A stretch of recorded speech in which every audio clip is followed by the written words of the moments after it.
Bismillahirrahmanirrahim.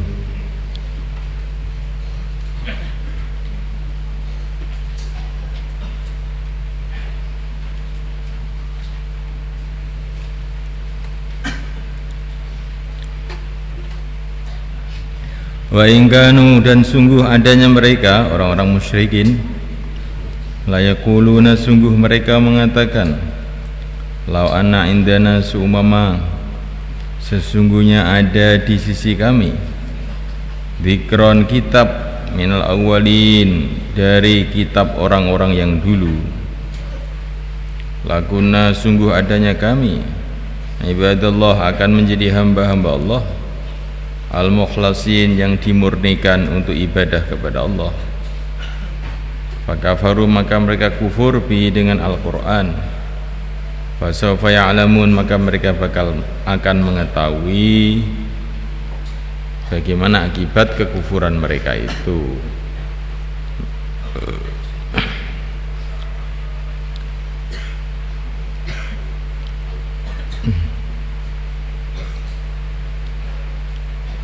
Jadi orang itu ya macam-macam, sebab kesesatannya itu macam-macam. Di antara orang-orang musyrikin itu ada yang berangan-angan, seumpama kita ini punya kitab orang-orang dulu, tentu kita ini jadi hamba-hamba Allah yang murni ibadah kepada Allah saja. Seumpama kita ini punya kitabnya Nabi Ibrahim, kitabnya Nabi Musa, kitabnya Nabi Isa.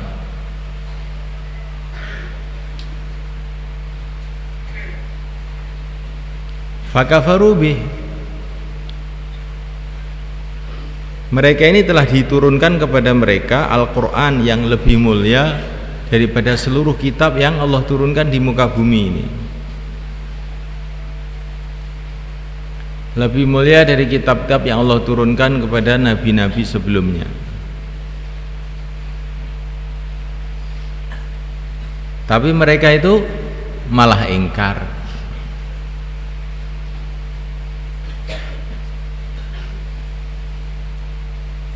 Jadi nabi yang Allah kirimkan kepada mereka diingkari, kemudian mereka berangan-angan, seumpama kita punya nabi kayak Nabi Musa dulu, kayak Nabi Ibrahim, pasti kita ini akan jadi orang beriman. Padahal nabi yang Allah turunkan kepada mereka, yang Allah kirim kepada mereka itu pimpinannya seluruh nabi, malah tidak disyukuri, malah diingkari.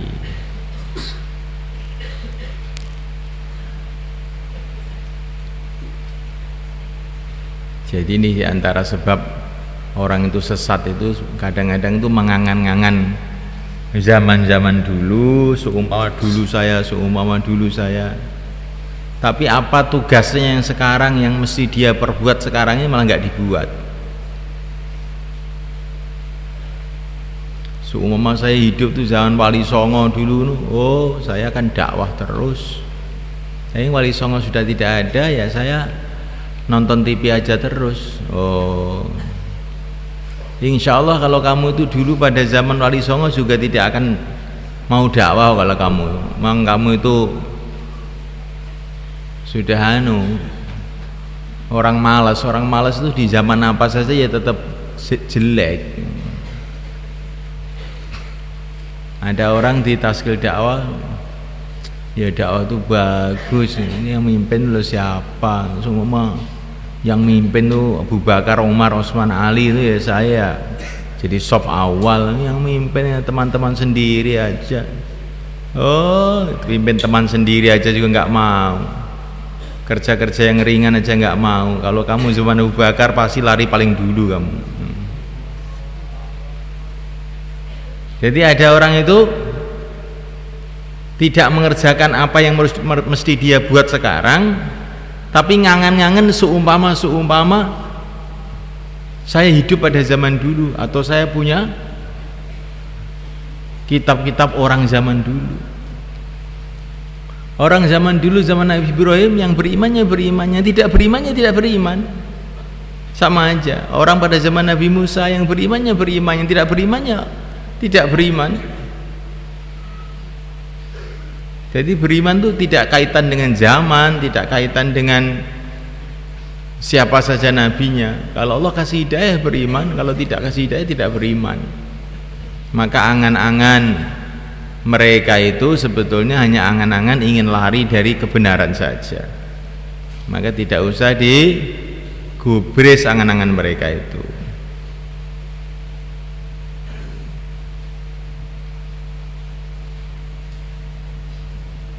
Kamu hidup pada zaman Nabi Muhammad, ya kamu ikuti itu dia. Itulah yang Allah pilih untuk kamu. Sekarang hidup kita pada zaman akhir ini, dan Allah telah janji setiap zaman itu akan ada pimpinan-pimpinan yang mengajak kepada kebenaran ini. Ya orang yang benar, yang ikut kitabullah, ikut sunnah Nabi, itu kamu ikuti. Memang zaman kamu di zaman sekarang, ya ikuti orang yang dipilih oleh Allah untuk memimpin zaman sekarang, asalkan kepemimpinannya itu benar, ikut kitabullah, ikut sunnah Nabi.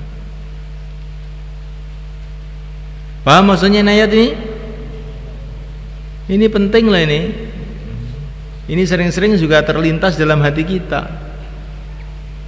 Memang saya ini hidup akhir zaman, ya. Gimana lagi? Semua saya hidup zaman Syekh Abdul Qadir Jailani itu kira-kira jadi wali. Enggak.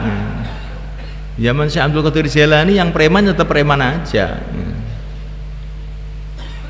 Itu kaitannya bukan dengan itu. Tapi kita ini harus berpikir Allah Subhanahu wa taala yang disembah nabi-nabi, yang disembah para sahabat, itu juga Allah kita yang kita sembah sekarang ini. Allah Subhanahu wa taala telah pilih kita untuk hidup pada zaman ini. Maka kita ridho dan kita kerjakan perintah Allah pada zaman ini sesuai dengan apa yang kita mampu. Gak usah berangan-angan yang macam-macam.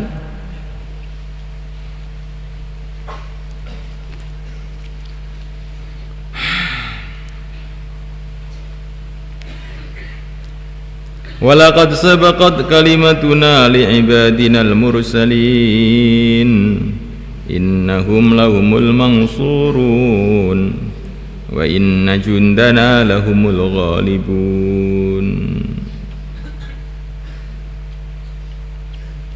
Walaqad sabaqat, dan sungguh telah terdahulu kalimatuna, keputusanku, li'ibadinal mursalin, kepada hamba-hambaku yang diutus. Innahum, sesungguhnya mereka, lahumul mansurun, sungguh mereka adalah orang-orang yang akan ditolong oleh Allah. Wa inna jundana, dan sungguh pasukan kami, orang-orang iman maksudnya, lahumul ghalibun, sungguh mereka adalah yang menang. Ya, sudah keputusan Allah, para nabi, para rasul itu menang.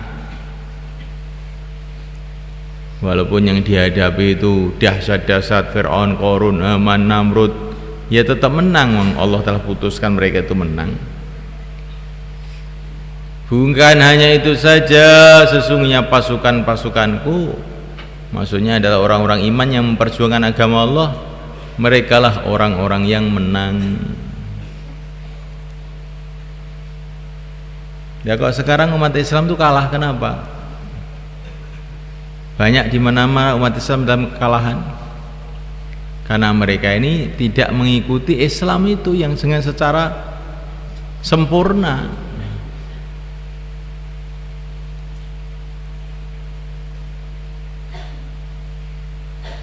Untuk kemenangan ini diantaranya umat Islam itu harus dakwah. Di antara syarat kemenangan umat Islam itu harus bersatu. Di antara syarat kemenangan umat Islam itu harus takwa. Wa innallaha lama'al muttaqin. Di antara syarat kemenangan umat Islam harus sabar. Sekarang ini satu aja, persatuan. Mana umat Islam ada persatuan? bertengkar satu sama lain di mana-mana. Tapi timbulnya perpecahan itu dari mana? Karena orang ahlul haq tidak mau dakwah. Orang yang ngerti agama betulan loh nggak mau dakwah.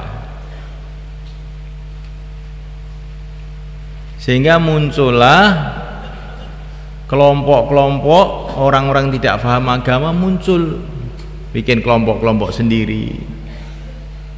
Akhirnya perpecahan di mana-mana. Tapi kalau orang ahlul haq ini, orang yang ngerti betul agama itu mau dakwah, nggak akan timbul kelompok-kelompok yang aneh-aneh itu.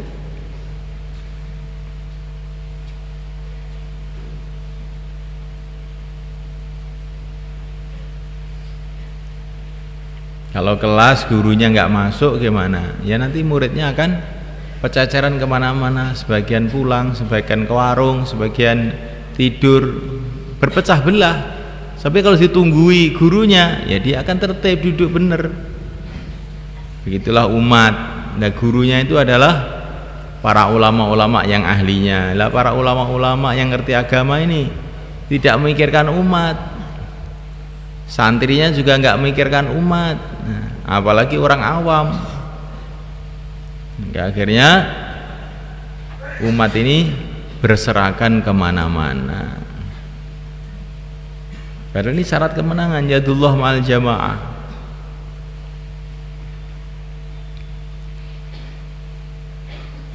Maka ada orang Afghanistan itu keluar 4 bulan di Pakistan itu. Maka ditanya oleh teman-teman, kamu itu loh, negara kamu perang dengan orang-orang kafir, kok kamu malah keluar 4 bulan.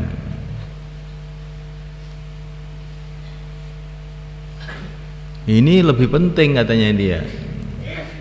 Ini lebih penting. Kalau seumpama orang Afghanistan, nggak usah seluruh umat Islam, orang Afghanistan itu loh mau bersatu itu nggak mungkin orang kafir bisa masuk. Tapi ketika umat Islam di Afghanistan itu pecah belah, sebagian ikut ini, sebagian ikut itu, sebagian juga malah membantu orang kafir, maka umat Islam jadi kalang kabut, tidak karu-karuan. Kalau mereka bersatu itu 1 hari aja sudah habis.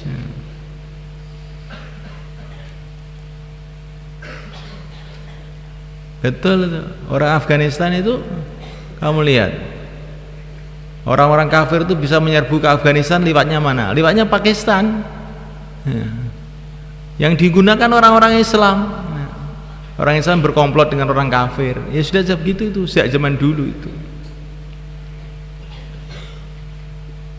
Orang-orang kafir nyerbu ke Irak. Dari mana? Dari Saudi berangkatnya. Yang kasih makan juga mereka. Seumpama orang Islam itu bersatu, nggak mungkin bisa datang ke sana itu. Belanda bisa nyerbu Jawa, merangi Diponegoro, karena apa? Belanda sudah berkomplot dengan orang-orang keraton Solo itu. Karena keraton Solo ikut Belanda, akhirnya bisa memerangi Diponegoro. Seumpama umat Islam bersatu, nggak pernah ada ceritanya itu orang kafir bisa menindas orang Islam. Maka janji Allah itu benar, la ghlibanna ana wa rusuli wa inna jundana lahumul ghalibun. Tapi pakai syarat mereka mengamalkan Islam dengan benar.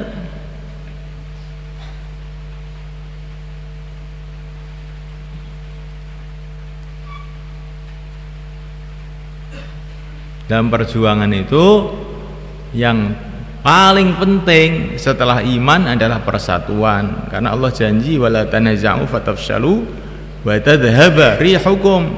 Jangan kamu bertengkar, fatafshalu, kamu gagal, wa tadhhaba rihukum, dan hilang kekuatan kamu. Ini khitab ini untuk siapa? Untuk umat Islam. Wala tanaza'u, jangan kamu bertengkar, fatafshalu, kamu akan gagal, wa tadhhaba rihukum, dan akan hilang kekuatan kamu.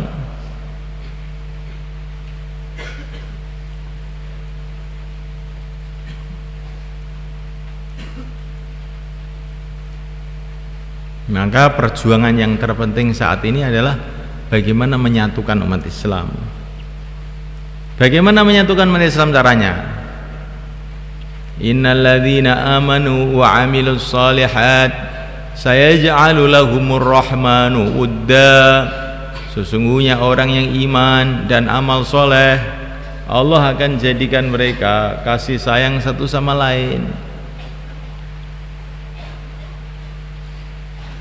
Jadi untuk menyatukan umat Islam itu bukan dengan partai, bukan dengan golongan, bukan dengan kaok-kaok sana kemari, tapi dengan usaha bagaimana umat Islam iman amal soleh, perbaikan iman, perbaikan amal. Kalau orang itu seimannya lurus dan amalnya lurus, otomatis akan bersatu. Otomatis Allah yang menyatukan. Ya kalau sudah bersatu menang. Nah, maka perjuangan saat ini, walaupun kamu lihat di mana-mana umat Islam menghadapi serbuan-serbuan orang-orang kafir macam-macam, sebetulnya itu masalah yang terbesar itu di sini, persatuan. Dan persatuan itu sumbernya dari iman dan amal soleh. Iman amal soleh itu di mana sumbernya? Dari dakwah. Dakwah, iman, amal soleh. Dakwah itu sumbernya mana? Keluar 4 bulan, 4 hari, 3 hari baru ada dakwah. Kalau tidur aja bagaimana bisa dakwah? Loh, di situ tuh loh. Itu bukan orang-orang ahli dakwah, para masyaidah itu nggak ngerti keadaan dunia, nggak ngerti keadaan negara. Ngerti, sangat ngerti. Tapi semua usaha-usaha politik, usaha militer, usaha apa itu tidak akan berhasil sebelum ada iman amal soleh. Dan iman amal soleh itu sumbernya dakwah. Maka yang penting sekarang itu bagaimana hidupkan dakwah ini. Nanti kalau sudah dihidupkan dakwah, ada iman amal soleh, umat Islam bersatu, nanti akan Allah datangkan kemenangan. Allah datangkan kemenangan mudah saja. Orang kafir itu juga makhluk Allah. Allah jadikan mereka masuk Islam, Allah jadikan mereka hancur, ya mudah saja. Jadi kita ini jangan terpengaruh dengan zahir. Oh, umat Islam di sana kalah. Sekarang umat Islam mau kalahan toh. Umat Islam kalahan itu ketika mereka tidak berpegang pada agama.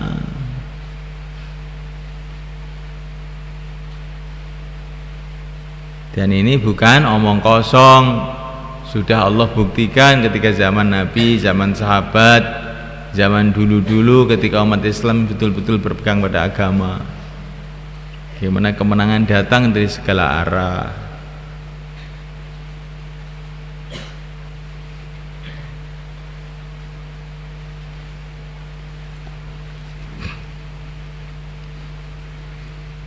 Fatawalla anhum hatta hin. Fatawalla, maka berpalinglah kamu anhum dari mereka, hatta hin, sampai waktu yang telah ditentukan. Sudah enggak usah kamu gubris sampai datang perintah Allah. Untuk apa yang harus kamu kerjakan. Di omelan-omelan mereka itu enggak usah kamu gubris. Kalau kamu berpegang pada agama nanti kamu menang. Fatawalan hatta'in, berpalinglah dari mereka sampai waktu yang ditentukan oleh Allah. Wa absirhum, dan lihatlah mereka, fasawfa yubsirun, maka mereka bakal melihat. Lihatlah mereka ketika datang azab, mereka akan melihat bagaimana pada mereka. Afa bi'adzabina yasta'jilun, apakah dengan azab kami yasta'jilun, mereka menyepatkan, apakah mereka ingin menyempatkan azab aku? Fa idza nazala bisahatim, bila telah datang azab itu bisahatim di halaman mereka, fasa asbahul mungdarin, maka sangat buruklah paginya orang-orang yang diberi peringatan. Bila telah datang azab di halaman mereka, maka sangat buruklah pagi mereka, maksudnya begitu.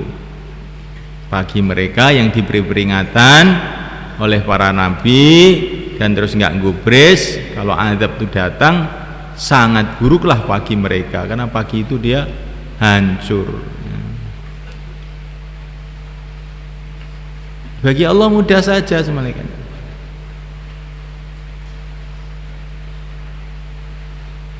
Coba ini peringatan ya, seperti apa yang terjadi Aceh, tsunami beberapa tahun yang lalu. Orang-orang masih ke pasar, ada yang lari pagi, ada yang ke kantor. Kemudian datang air dari laut. Siapa yang bisa menghalang-halangi? Coba. Ini cuman saya tidak mengatakan itu azab lah, tapi bisa juga azab.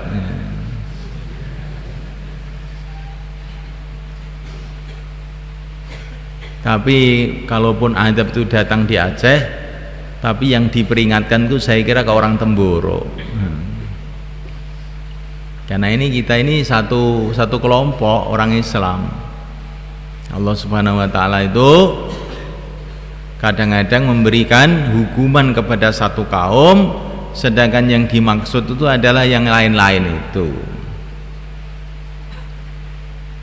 Seperti orang di kelas ada satu santri nakal gitu, dipanggil sama gurunya, dipukul kepalanya, pluk, biar jadi peringatan untuk teman-temannya ini. Nah, yang nakal sebetulnya banyak. Insya Allah orang Jawa itu lebih nakal di orang Aceh. Dosanya lebih banyak. Mungkin juga tidak, ya nggak tahu. Tetapi dihukum orang Aceh biar orang Jawa ini ambil pelajaran. Ya dah.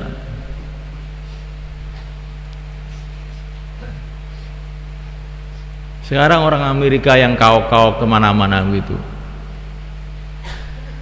tahu-tahu beberapa tempat di Amerika banjir.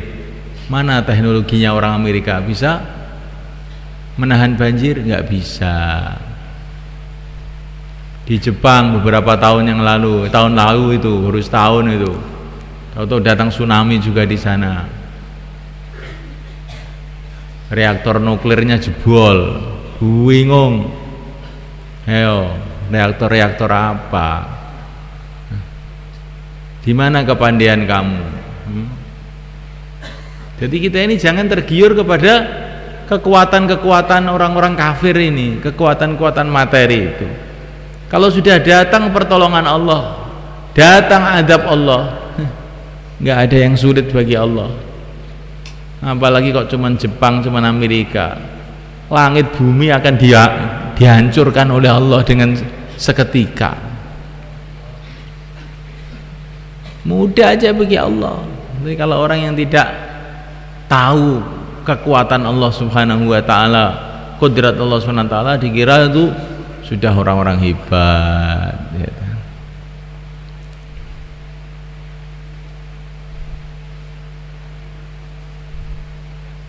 Ya kalau orang kampung ya dia melihat bom, maka dia tidak takut. Alah bom apa itu, batu, kayak batu aja loh, bahayanya apa.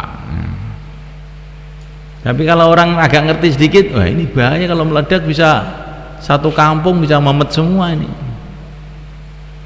Begitu juga orang yang tidak kenal dengan kudratullah.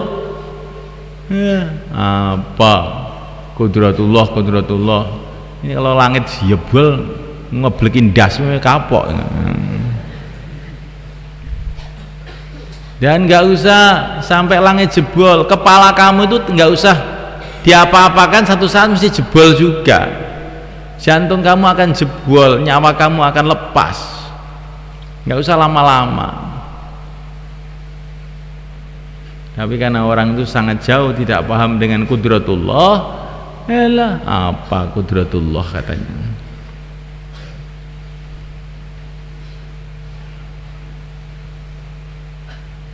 Maka kita ini orang yang beriman tuh harus paham perkara seperti ini.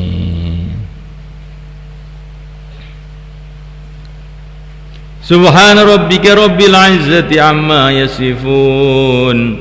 Subhana rabbika, maha suci Tuhan engkau, maha suci Tuhan engkau, rabbil izzati, Tuhan kemenangan.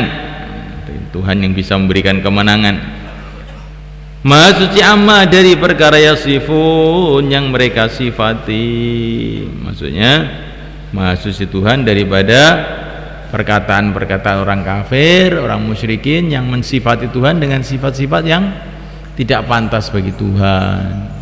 Dikatakan Tuhan punya anak, dikatakan Tuhan disalib, dia macam-macam.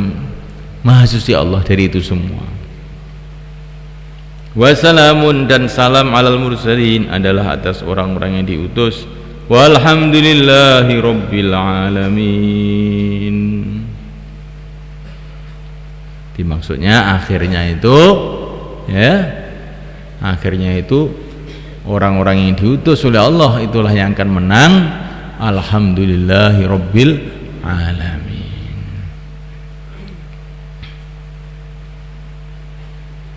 Tapi dalam perjuangan ini mungkin kita akan melihat kemenangan umat Islam itu kalau kita berumur panjang. Mungkin juga kita tidak bisa melihat kemenangan umat Islam seperti sahabat-sahabat yang sudah wafat di Mekah, dia tidak melihat kemenangan umat Islam. Sebelum datang kemenangan sudah mati. Tapi kalau orang itu tidak bisa melihat kemenangan orang Islam di dunia, pasti dia akan melihat kemenangan umat Islam di akhirat. Semua akan melihat semua. Kalau enggak di dunia, di akhirat. Karena dunia ini tempat ujian. Dunia ini tempat ujian. Awal-awal perjuangan itu kesulitan. Belum tampak kemenangan, tapi akhirnya kemenangan. Mungkin kita sudah mati duluan, nggak apa-apa, kita akan nonton di akhirat aja ya. Kalau kamu umur panjang atau kamu pas zaman kemenangan, kamu nanti akan lihat kemenangan itu. Dan sejarah sudah membuktikan bagaimana kesulitan-kesulitan yang dihadapi umat Islam di Mekah, bagaimana kemenangan di Madinah, bagaimana kemenangan di Romawi, bagaimana kemenangan di Persia, dan seterusnya. Baik kemenangan di Eropa oleh orang-orang Turki, bagaimana kemenangan Wali Songo, sejarah sudah berbicara. Maka kita jangan ragu sedikit pun bahwa kalau kita memperjuangkan Islam dengan cara yang benar, pasti pertolongan Allah satu saat datang. Tapi mungkin waktu itu kita sudah di akhirat, ya nggak apa-apa, kita akan lihat juga.